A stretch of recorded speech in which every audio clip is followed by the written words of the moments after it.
आणि म्हणून एकीकडे असं काम करणारं सरकार ज्यांनी या देशामधल्या 44 करोड लोकांना गरिबी आणि दारिद्र्य रेषेच्या वर आणण्याचा प्रयत्न केला, असं एक सरकार आपल्याला देशामध्ये लाभलं. म्हणून आज आपण सुजलाम सुफलाम आहे, आपण चांगले आहोत, आपण मजबूत आहोत, आपण गुण्यागोविंदानं राहत आहोत.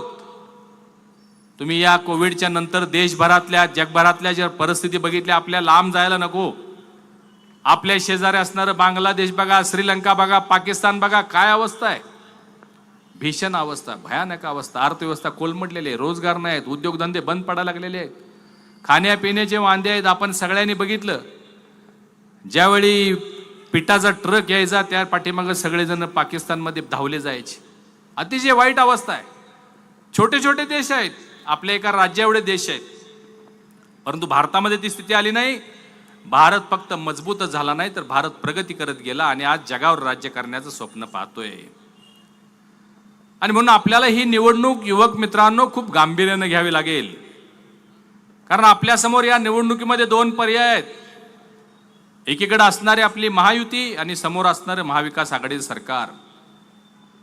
कृष्णराज महाडिकांनी सांगितली वस्तुस्थिती आहे, 2019 मध्ये एक अनैतिक अनैसर्गिक सरकार महाराष्ट्रामध्ये कार्यरत झालं आणि तो 2.5 वर्षाचा कार्यकाल आठवून बघा. फार लांब जाण्याची 2.5 वर्ष महाविकास आघाडी आणि 2.5 वर्ष महायुती, एवढं जरी आपण बघितलं तरी आपल्याला बास आहे, आपल्याला समजून जाईल सगळं. महाविकासाच्या काळामध्ये आपण पाहिलं, जेवढे काय 2014 ते 19 माननीय देवेंद्र फडणवीस जी मुख्यमंत्री असताना केलेले सगळे प्रकल्प, जेवढे काय प्रकल्प होते, जेवढे काय विकासाचे योजना होत्या, त्या सगळ्या बंद करण्यात आल्या, ठप्प झाल्या. आणि म्हणून महाविकास आघाडी सरकारला स्थगितीचं सरकार म्हणून संबोधलं जाऊ लागलं. कोविडच्या कालावधीमध्ये रोज पेपरला भ्रष्टाचाराच्या बातम्या, भ्रष्टाचार, डेड बॉडीच्या बॅगमध्ये भ्रष्टाचार, टेंटमध्ये भ्रष्टाचार, खाऊमध्ये भ्रष्टाचार, औषधामध्ये भ्रष्टाचार, म्हणजे भ्रष्टाचारी सरकार म्हणून त्याच्याकडे पाहायला गेलं. आणि वरती जाऊन याच्या 2 मंत्री महाविकास आघाडीच्या काळामध्ये जेलमध्ये गेले. नैतिकता म्हणून आपल्या सगळ्यांना माहिती आहे, एखादा आरोप जर एखाद्यावर झाला तर तो मंत्री राजीनामा देतो आणि तो सांगतो लोकांना की जोपर्यंत माझ्यावरचे आरोप सिद्ध होत नाहीत तोपर्यंत मी पद स्वीकारणार नाही, मी यातून निर्दोष झालो की मग मी हे पद स्वीकारेन. परंतु महाराष्ट्रामध्ये महाविकासाच्या काळामध्ये असं घडलं नाही. दोन्ही मंत्री जेलमध्ये 2 वर्ष राहिले, राजीनामे दिले नाहीत. ते मंत्रालय कसं चाललं असेल तुम्ही विचार करा. आपल्याला माहित आहे, मंत्री सर्वसाधारणपणे आठवड्यातले 4 दिवस म्हणतात, कॅबिनेट निर्णय असतात, परंतु 2 वर्ष जेलमध्ये असून सुद्धा हे राजीनामे दिले नाहीत. आणि अशा पद्धतीचे एक घोटाळेबाज सरकार झालं. त्यामध्ये थोडासा माझा हिस्सा आहे, म्हणजे खारीचा. तुमच्या लक्षात असेल 2022ची माजी राज्यसभेची निवडणूक, अशक्य कोटीतली निवडणूक, माननीय देवेंद्रजी फडणवीस यांच्या रणनीतीमुळं या राज्यामध्ये न होऊ शकणारी, अशक्य असणारी गोष्ट घडली आणि धनंजय महाडिक राज्यसभेवर 3रे खासदार म्हणून निवडून गेले. आणि मग तिथून याला सुरुवात झाली आणि 10 दिवसामध्ये राज्यामध्ये सरकार बदललं, महायुतीचं सरकार आलं. बंधूंनो, महायुतीच्या सरकारमध्ये आपण पाहिलं, या 2.5 वर्षामध्ये सन्मान्य मुख्यमंत्री आणि उपमुख्यमंत्री महोदयांनी अनेक बंद पडलेले प्रकल्प सुरू केले, अनेक योजना आणल्या, अनेक नवीन प्रकल्प आणले. समृद्धी महामार्ग झाला, अटल सेतू झाला, कोस्टल रोड झाला, कोल्हापूर पंढरपूरचे तुम्ही रस्ते बघताय, आपण पंढरपूरला जातो, 6 लेन झाले, कोल्हापूर रत्नागिरी रस्ता झाला, संकेश्वर बांधा रस्ता झाला, कोल्हापूर सातारा, अनेक प्रकारे इन्फ्रास्ट्रक्चर डेव्हलपमेंट झालं. कोल्हापूरचं विमानतळ झालं, कोल्हापूरचं रेल्वे स्टेशन झालं, कोल्हापूरला 100 इलेक्ट्रिक बसेस मिळाल्या. म्हणजे भरभरून काम राज्यभरामध्ये झालं. आणि आता राजेजी क्षीरसागर साहेबांच्या यांच्या माध्यमातून आपण पाहिलं असेल, कन्व्हेन्शन सेंटर झालं, या राज्यामध्ये, या शहरामध्ये आता मोठं स्टेडियम आणण्याचा त्यांचा प्रयत्न आहे. अनेक प्रकारे माननीय मुख्यमंत्री महोदयांनी, महायुतीच्या सरकारनं या कोल्हापूरला आधार देण्याचं काम केलेलं आहे. आणि हे सगळं आपण पाहतोय. अनेक लोक कल्याणकारी योजना, मुख्यमंत्री लाडकी बहीण योजना, मुख्यमंत्री लाडका भाऊ योजना, सिलेंडरची योजना, शेतकऱ्यांना 7.5 HP पर्यंत मोफत वीज बिल त्यांचं 0 बिल केलेलं आहे. राज्यामधल्या सर्व शेतकऱ्यांना, बऱ्याच शेतकऱ्यांना आता 6,000 रुपये केंद्र सरकार देतो तर राज्य सरकार देतंय. राज्यातल्या सर्व मुलींना उच्च तंत्र शिक्षण मोफत. देशामध्ये अशी कुठेही योजना नाहीये. कसल्याही पद्धतीचं शिक्षण असो, BBA, MBA, MBBS, engineering, architecture, जे काय तुम्हाला शिकायचं असेल ते सगळं मोफत देशात कुठेही नाही, ते आज महाराष्ट्रामध्ये आपल्या महायुतीच्या सरकारने केलं. आणि आपण सगळं पाहतोय. या सगळ्या लोककल्याणकारी योजनाचा लाभ आपण घेतोय. बांधकाम कामगारांसाठी योजना आहे, विश्वकर्मा योजना आहे. एकीकडे स्थगिती सरकार, भ्रष्टाचार सरकार, घोटाळेबाज सरकार, फेसबुकवर चालणार सरकार, आणि एकीकडे रस्त्यावर चालणारं सरकार. रस्त्यावर जाऊन उतरून तुम्ही बघा, अनेक प्रसंग आहेत.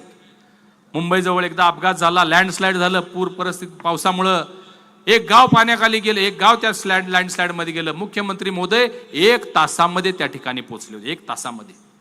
कुठले मुख्यमंत्री जातात? तुम्ही बघितलं असेल, दुष्काळ पडला, अजितदादा त्या ठिकाणी पोहोचतात. अतिवृष्टी झाली, पूरबाधा झाली, फडणवीस साहेब त्या ठिकाणी पोहोचतात. मुंबईमध्ये आग लागली, CM साहेब तिथं पोहोचतात. हे किती संवेदनशील हे सरकार आहे, कारण हे सरकार लोकांचं आहे, तुमचं आहे, आमचं आहे. हे सगळं आपण पाहतोय.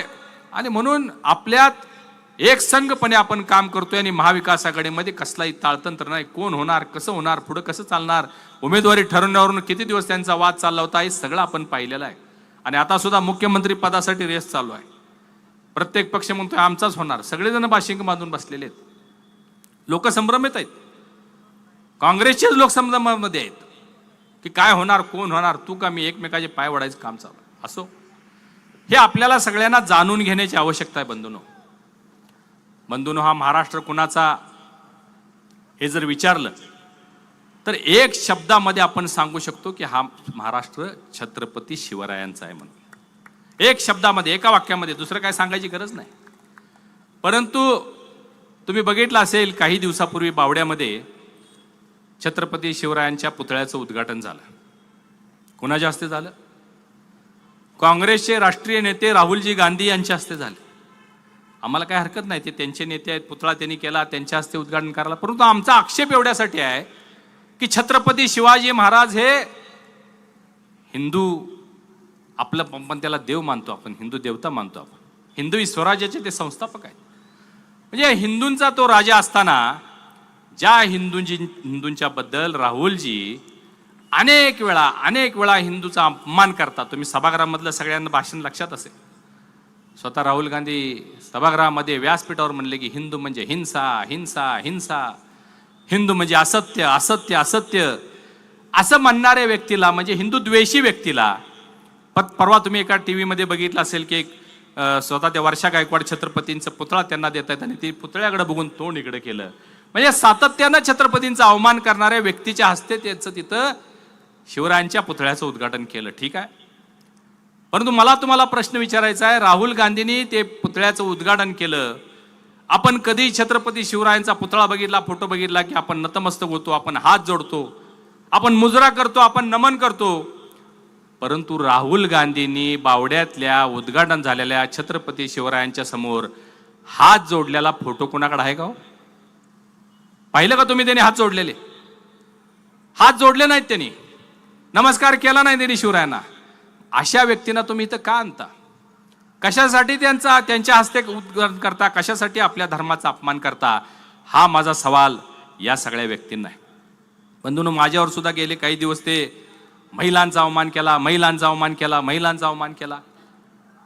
हे का व्हायला लागले तुम्ही लक्षात घ्या. कारण काँग्रेसकडे विकासाचे मुद्दे नाही आहेत. त्यांना विकासाबद्दल सांगता येत नाही, त्यांचा कोणताही अजेंडा नाही. म्हणून अशा पद्धतीतनं काय होते का शोधण्याचा मार्ग त्यांचा सुरू आहे. काय वस्तुस्थिती होती हो? फुलेवाडीमध्ये सभा सुरू होती, मी भाषणाला उभा होतो, खाली समोर जवळजवळ 2-2.5 हजार महिला होत्या. आणि मी भाषण करत असताना मी महिलांचं कौतुक करत होतो. मुख्यमंत्री लाडकी बहीण योजनेबद्दल माहिती बोलत असताना खालून महिला म्हणाल्या की साहेब, काही महिला काँग्रेसच्या रॅलीमध्ये गेलेल्या आहेत, त्यांचे फोटो काढा. आता मी बोलताना बोलून गेलो किंवा ठीक आहे, अशा काही महिला जास्त असतील तर त्यांचे फोटो काढा. दुसऱ्या महिला म्हणल्या की साहेब, काही महिलांना अजून लाभ मिळालेला नाही आहे.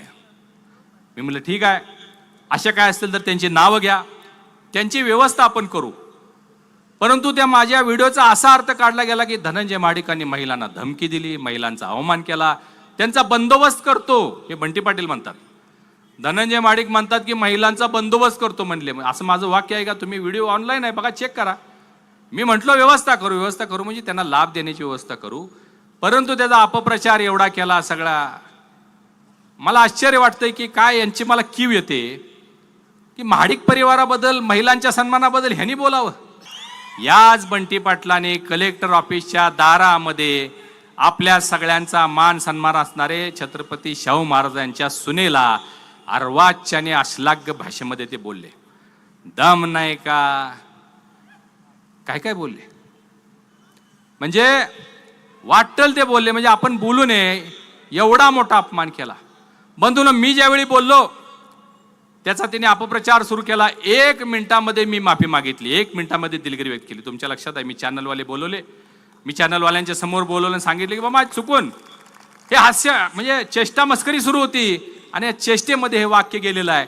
तरी सुद्धा कुणाची मन दुखवली असतील तर ती माफी मागतो, दिलगिरी व्यक्त. परंतु बंटी पाटलांनी चौकामध्ये उभारून राज्यभर ते एवढं प्रसिद्ध झालं की दम नव्हता, कशाला तोंड कशी पाडलं, अनेक पद्धतीनं ते त्यांना वाईट बोलले. मी बी बघून घेतो, मी सांगितलं असतं, माझी ताकद दाखवली, महिलांना ताकद दाखवतो. एवढं सगळं होऊन सुद्धा बंटी पाटलांनी माफी मागितली का? माफी मागितली का? या वक्तव्यावर उद्धव साहेब काय बोलले का? या वक्तव्यावर सुप्रियाताई बोलल्या का? विजय वट्टीवार बोलले का? आज माझ्यावर अजून सारं सुरू आहे त्यांचं. परंतु या व्यक्तीनं एवढं सगळं वाईट भाषेमध्ये बोललं, त्याच्यावर काही प्रतिक्रिया या काँग्रेसच्या नेते मंडळींनी दिल्या नाहीत. याच्यावरूनच महिलांचा ते किती मान करतात, सन्मान करतात, हे तुम्ही ओळखलं पाहिजे. या शहरामध्ये पहिला महापौर बनवण्याचं काम या महाडिक परिवाराचे नेते महादेवराव महाडिक यांनी पहिली महिला महापौर शहरामध्ये केलेले. अनेक महिलांना आम्ही नगरसेवक केलेला आहे. भागीरथी महिला संस्थेच्या वतीनं हजारो महिलांना आम्ही रोजगार उपलब्ध करून दिलेले आहेत. महिलांना सक्षम करण्यासाठी आमचा सगळा परिवार आणि आम्ही एक संघ आहोत, तुमच्यासारखं नाही आहे आमच्या घरामध्ये. त्यामुळं मला आपल्या सर्वांना बंधूंना एक विनंती करायची की आता हे सगळं झालेलं आहे, आता 4-5 दिवसाचा अंतिम टप्प्यामध्ये आलेला आहोत. तुमच्यावर खूप मोठी जबाबदारी आहे. काय व्हायला लागलं, युवक सुद्धा थोडासा कन्फ्यूज आहे असं मला वाटायला लागले. कारण म्हणजे शहरात माहित नाही, पण ग्रामीण भागामध्ये आम्ही बघतोय की ते काय करायचं, कसं करायचं, कोण चांगलं आहे, कोण वाईट आहे, आणि एका आपल्याच विचारात आहे ते देशप्रेम, राष्ट्रप्रेम कमी होत चाललंय, ते वाढलं पाहिजे. काय झालंय आजच्या पोरांचं तुम्हाला मुद्दाम सांगतो. मी सोलापूरला नेहमी उदाहरण देतो की आजच्या मुलांचं असं झालंय की आईनं दिलेलं दूध पाण्यासारखं लागतंय, परंतु प्रेयसीनं दिलेलं पाणी हे त्याला बेरसारखं लागायला लागलेलं आहे. हे कुठेतरी बदलण्याची गरज आहे. कारण तुमच्यावर या देशाची धुरा आहे, तुम्हाला या देशाची जबाबदारी सांभाळायची आहे. आपल्याला वाटतं की मला सगळंच माहित आहे, ह्यो काय सांगतोय, त्यो काय सांगतोय, मला सगळं माहित, कारण माझ्या मोबाईलमध्ये आहे. मोबाईल आता एवढं भारी झालं की बटन दाबले की सगळं कळतंय, जगात काय चाललंय, पुढं काय चाललंय, शेजारी काय चाललंय, इन्फॉर्मेशन सगळी मिळते. परंतु नॉलेज आहे का? आणि तेच आपली चूक वाले. इन्फॉर्मेशन याला आपण नॉलेज समजायला लागलो, ही चूक आहे आपली.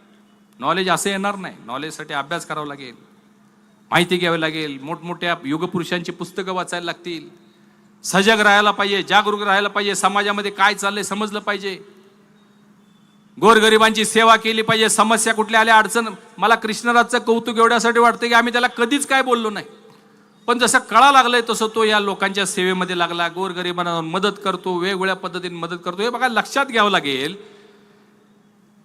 एखाद्या ज्वारीच्या दाण्यानं स्वतःला मातीत गाडल्याशिवाय 3 महिन्यानंतर जे कणीस आपल्याला टपोरीदार दिसतंय ते चित्र आपल्याला दिसणार नाही. आपल्याला त्याग करावा लागेल, त्यागाची भावना आपल्या मनामध्ये निर्माण झाली पाहिजे, ह्याचा सुद्धा प्रयत्न केला पाहिजे. या मोबाईलमुळे वेळ लागलेला आहे, कनेक्शन झाले की आपल्याला वाटते नातं तयार झालं. म्हणजे फ्रेंड रिक्वेस्ट आली, माझ्या फ्रेंड रिक्वेस्टमध्ये 2 लाख लोक आहेत. म्हणजे काय माझे 2 लाख लोक मित्र आहेत का हो? मला अडचण आली तर 2 सुद्धा त्यातले येणार नाहीत. तर कनेक्शनला रिलेशन समजायला लागलेत, हे आपल्याला समजता कामा नये. म्हणून आपण काही थोडं सहज काय मिळालं, सहज काय तर मिळालं पाहिजे, मला इन्स्टंट मिळालं पाहिजे, ताबडतोब मिळालं पाहिजे, त्याच्यात आपला आनंद व्यक्त करतो. तो क्षणिक आनंद हे आपल्याला समजून घेतलं पाहिजे. तो तात्विक आनंद हे लक्षात घेतलं पाहिजे. दूरगामी चांगले आपल्याला करायचं असेल तर हे सगळं आपण एक ऊर्जावान युवक आहात आपण. आणि हे सगळं कधी मिळेल तुम्हाला? सगळं अनेक प्रसिद्ध, आता नावं घेत नाही, वेळ झालाय, अनेक प्रसिद्ध करोडपती अरबोपती जर मोठमोठ्या नेत्यांना, लोकांना, उद्योगपतींना जर तुम्ही विचारलं, 70 वर्ष 80 वर्ष मुलाखत घेत असताना सांगितलं, विचारलं की बाबा जीवनामध्ये काय महत्वाचं आहे, काय केलं पाहिजे, तुम्ही आजच्या युवा पिढीला काय संदेश देणार, तर सगळे एकच वाक्य सांगतात. आणि मी सुद्धा तुम्हाला तेच सांगणार आहे की आपण आपले कुटुंब वात्सल्य राहिलं पाहिजे आणि कुटुंबाला एकसंग बांधून राहिलं पाहिजे.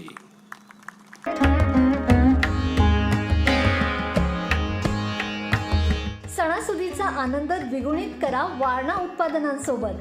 वारणा श्रीखंड, तूप, दही, दूध, लस्सी, बटर, चीज, आणखी बरंच काही. सणासुदीच्या काळात शुद्ध आणि सात्विक वारणा उत्पादने घरी आणा. वारणा, आनंद अस्सल चवीचा.